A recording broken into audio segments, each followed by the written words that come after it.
ప్రభునందు ప్రియమైన దేవుని బిడ్డలారా, ఉదయకాల పుష్పములు ఆశీర్వాదములు ప్రభు మందిరంలో చేరిన మనందరికీ ఆ దేవుడి నుండి కలుగును గాక. చదవబడినటువంటి సామెతలు 4వ అధ్యాయము 23వ వచనాన్ని జ్ఞాపకం చేసుకుంటే, అన్నిటికన్నా ముఖ్యముగా నీ హృదయంలో భద్రముగా కాపాడుతుంది. ఈ లోకంలో ఆస్తిని భద్రతగా కాపాడుకోమని చెబుతారు, ఆరోగ్యంలో భద్రతగా కాపాడుకోమని చెబుతారు, మీ పిల్లలను భద్రతగా కాపాడుకోమని చెబుతారు, నీకున్నటువంటి యొక్క బంగారు నగలను భద్రంగా కాపాడుకోమని లోకరీతిగా మాట్లాడే మాటలలో వీటిని కాపాడుకోమని చెప్తూ ఉంటారు. కానీ పరిశుద్ధ లేఖన భాగం ఏమంటుందంటే, నీ హృదయాన్ని భద్రంగా కాపాడుకో. కన్నులతో చూసినది హృదయం నుండి కావాలని కోరుకుంటా, దానిని అనుభవించి నీ శరీరానికి సుఖమివ్వాలని నీవు ఒక ప్రేరణ కలుగుతుంది. దాని ద్వారా నువ్వు సంతోషించాలని నీవు అనుకుంటావు. కానీ నీకు కలిగిన కోరికలు, ఆశలు, అసూయలు, కక్షలు ఇవన్నీ హృదయంలో నుండి వస్తాయి. వాటిని అనుభవించి లేక కోపావేశాలతో మరి జయము సాధించావు అని అనేక రీతిలుగా నీవు అనుకోవచ్చును. కానీ ఆ హృదయంలో రేగిన లేక కలిగిన కోరికల, ఆశలన్నింటినీ కూడా చివరికి నిన్ను పడగొడతాయి, నీ జీవితాన్ని నాశనం చేస్తాయి, నీ బ్రతుకును ముక్కిపాలు చేస్తాయి.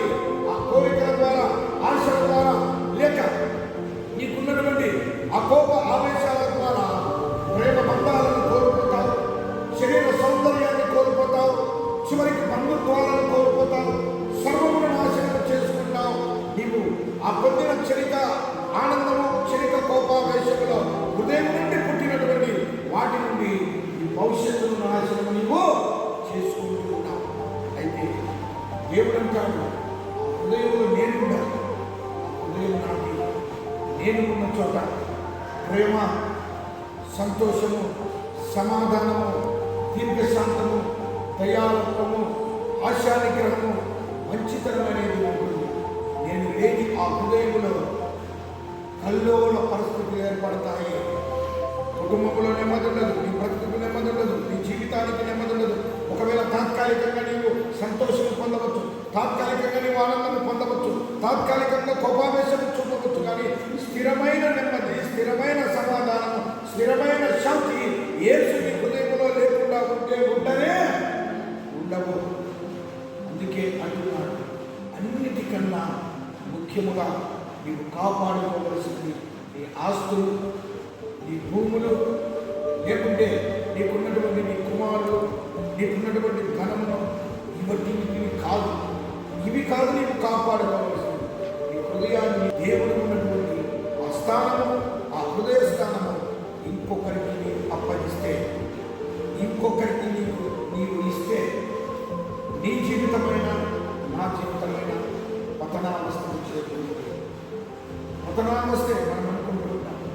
మనకు తీసుకునే కొన్ని నిర్ణయాలు, కొన్ని ఆలోచనలు సంతోషభరితంగా ఉంటాయి. కానీ తరువాత జీవితాంతము కన్నీరు కరచవలసి వస్తుంది, జీవితాంతమును ఏడ్చవలసి వస్తుంది. ఆ కొద్ది నిమిషాలు నీవు తీసుకున్న నిర్ణయం, నీవు ఆలోచించిన ఆలోచన నీ హృదయంలో నుండి ఆనందాన్ని ఇస్తుందేమో, కానీ అది క్షణికము మాత్రమే, కొన్ని నిమిషాలు మాత్రమే, కొద్ది గంటలు మాత్రమే. ఒక మహా గొప్ప అయితే కొన్ని రోజులు మాత్రమే. తరువాత నీ భవిష్యత్తే ఉండదు. నీ హృదయంలో పరిశుద్ధ దేవునికి చోటు ఆయన ఉంటే వాటన్నిటినీ శుభ్రము చేస్తాడు. ఆయన వాక్యము సాకలివాణి సబ్బు వంటిది. ఆయన వాక్యము నీరు అనగా ఆ సబ్బు లాంటి దేవుని వాక్యము నీ హృదయాన్ని కలుగుతుంది. నీరై ఉన్నటువంటి దేవుడు ఆ నీటితో, సబ్బుతో కడిగిన తర్వాత నీ హృదయాన్ని శుభ్రం చేస్తాడు. అప్పుడు తెల్లగా, పరిశుద్ధముగా ప్రభువు నీ హృదయంలో సింహాసనాసీనుడై ఉండి ఏలుగాక. కొద్ది మాటలు దేవుడు తన వినికిడిలో ఆశీర్వదించుగాక.